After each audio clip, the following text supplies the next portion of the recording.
p.m. and that the baby was fine. Prosecutors alleged that the pair had been left alone with enough time for Jayden to have beaten Raja. And you've got an 8-month-old child that can't speak for themselves, can't defend themselves, totally dependent upon an adult to take care of them. It's definitely a heartbreaking, gut-wrenching case. Jayden's grandmother stated that he had been concerned that the baby's mother had been abusing her.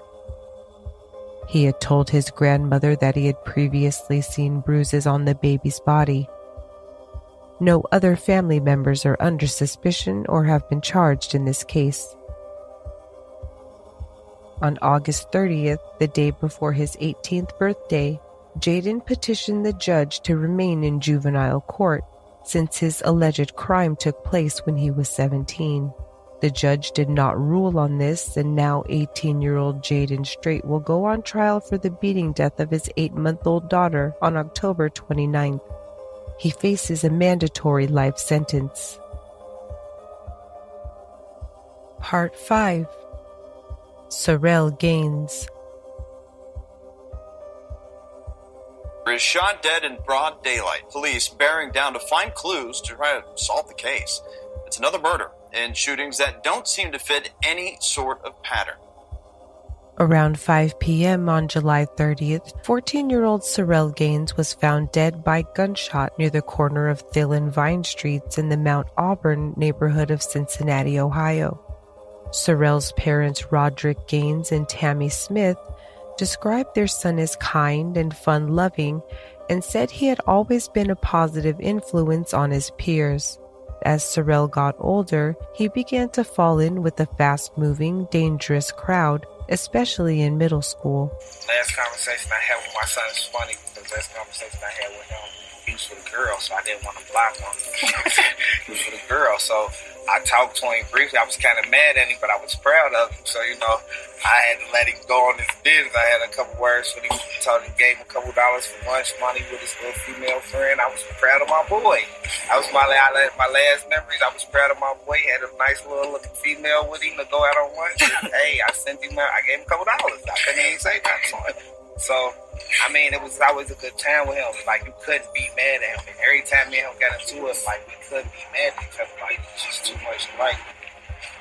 Like, last year he played basketball. Like, he did a little video on YouTube, on a video little thing. Like, it was his experience. Like, I know whatever he was going to do, he just wanted to make some money, man. And that's how, like, check his Instagram now. That's all he wanted to do was get him some money and take care of his mama. Like, to be honest with you, like, that's all he did. Like, take care of his little brother and be around his sister. Tammy Smith felt that she knew this was going to happen and begged her son to make better decisions and choices with his life. His father had hoped Surrell would go on to college, and he would have begun his first year at Hughes STEM High School this fall. He loved basketball and had a competitive nature.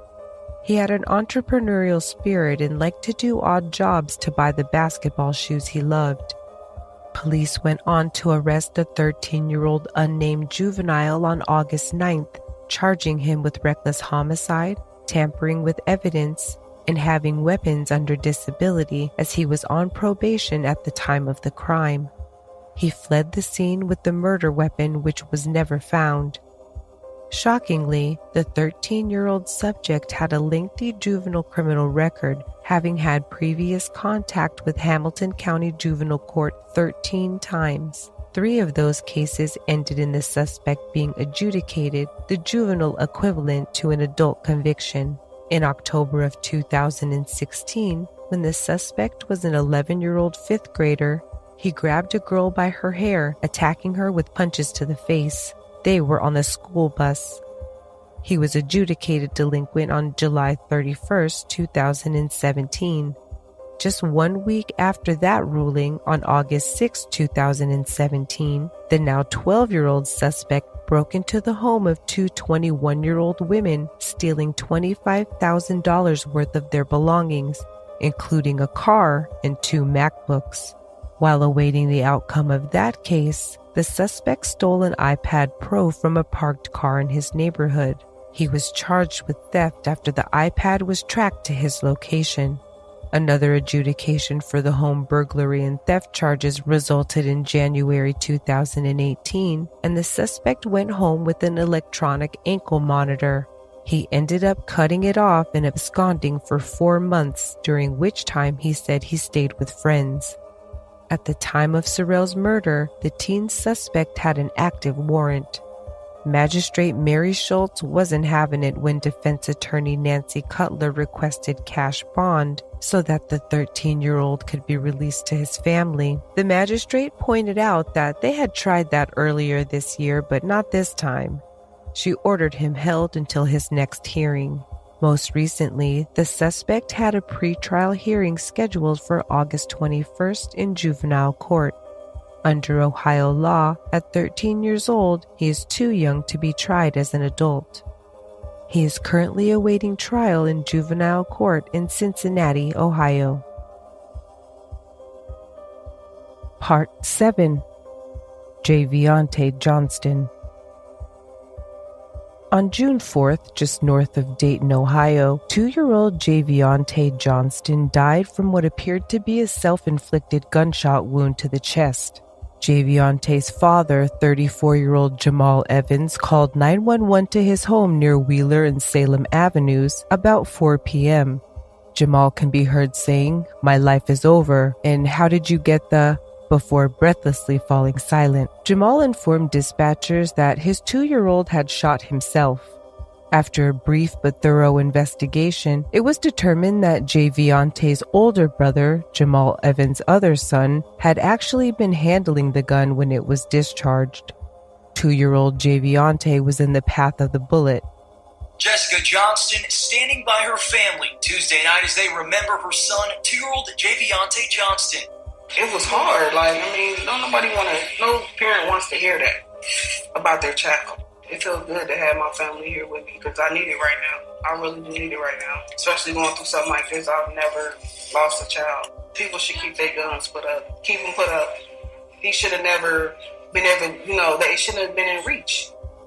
Jvonte's brother was charged with 1-count reckless homicide, and a plea of denial was entered on his behalf in juvenile court. The unnamed 13-year-old suspect was held in juvenile detention for the following week and was released into the custody of his maternal grandmother on June 12th.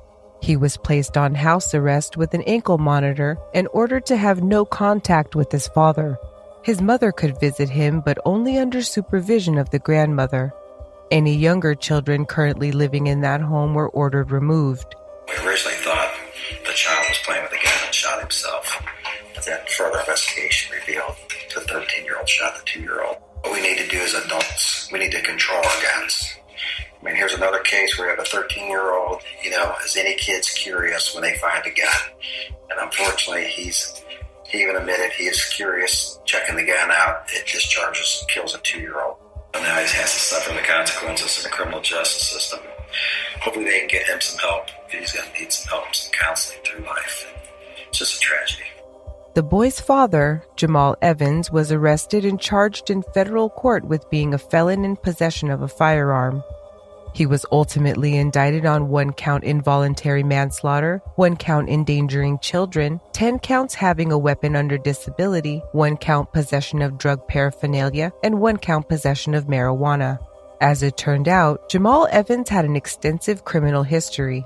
When Jvonte was shot, Jamal was on probation in not one but 2 separate and unrelated cases. When the family home was searched following Jvonte's death, packaged marijuana, cash, and scales were found.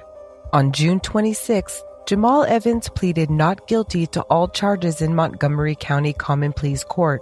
Prosecutors highlighted the fact that, had Jamal Evans abided by even just gun laws, his young sons would both have their full lives ahead of them. Jamal Evans and his 13-year-old son are currently awaiting trial in Montgomery County, Ohio. Part 8. Officer Diego Moreno. 16-year-old Emiliano Garcia is charged with 1-count second-degree murder as an adult after allegedly causing the death of suburban Seattle police officer Diego Moreno. The teen led police on a high-speed pursuit in his father's truck and with 2 teen passengers on July 22nd. The tragic chain of events began when 16-year-old Emiliano and 2 unidentified teens attempted to gain entrance to a bar in Renton, Washington. They ended up drinking and doing cocaine in the bar's parking lot when they said a group of men approached them threateningly. To scare them off, the teens fired dozens of shots into the air. This drew attention of nearby police, and the teens fled, reaching speeds of up to 95 miles per hour in their attempt to elude law enforcement. 35-year-old Diego Moreno of the Kent Police Department was returning to his car after deploying stop sticks. Just as he cleared the road, Kent police officer of 18 years Mark Williams struck and killed Officer Moreno while in pursuit of Emiliano's truck. Senior Deputy Prosecutor Jessica Berliner was cement in her statement that Emiliano failed to stop for the police and that he is the cause of Officer Moreno's death. 16-year-old Emiliano Garcia pleaded not guilty to second-degree murder, and bail was set at $1 million. He is automatically charged as an adult since in Washington state, any 16 or 17-year-old charged with second-degree murder is prosecuted in adult court. The passengers, who were also 17 at the time, remain unidentified as they are being tried as juveniles for gun possession and possession of a controlled substance. Officer Diego Moreno had been honored in 2017 with a life-saving medal by the city, having saved a citizen from an opioid overdose. In 2016, he rescued an elderly woman from harm's way during a fire. Thank you for grieving with me. Your presence calms my sorrow. I have received so much support and love that I would like to take a moment to express my sincere gratitude. Let us remember the times of love and laughter and heal each other. Thank you. Officer Mark Williams sustained critical injuries to his leg and is recovering. Emiliano Garcia remains in custody awaiting trial. Join us next time for the scariest tale I've ever told, the murder of Colleen Ritzer. Until then, don't be scared. This episode was mixed, mastered, and edited by the talented engineers at Resonate Recordings. If you're ready to start a podcast, head over to resonaterecordings.com and have your first episode produced for free.